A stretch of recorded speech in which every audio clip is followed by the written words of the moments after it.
vou falar de uma menininha chamada Paulinha, que foi feita com essa cara quadradinha.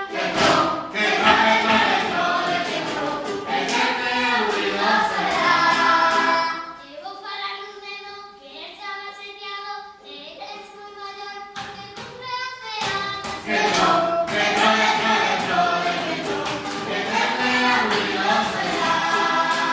De nome chama-se Sérgio, e fica um pouco calado. Falei com ele no recreio, deixou-te me impressionar.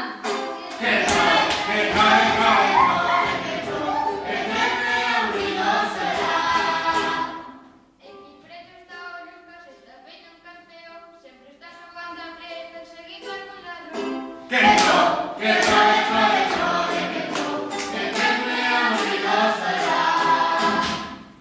Un neno tontorrón que di que non veu un oso, se un mote le matou, pero que é mentiroso. Chara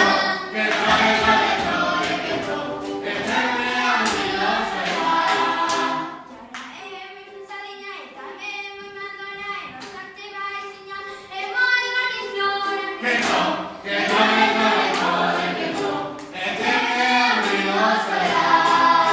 Unha nena vou falar e non me para de chorar, ela chamase Violeta e non sabe nin cantar.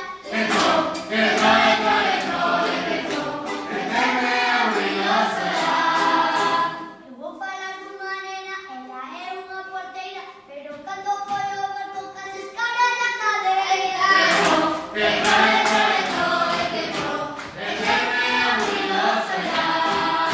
Que sempre foi mandón e ademais é moi baixo, e pois é un empollón, pero en realidade é un barco.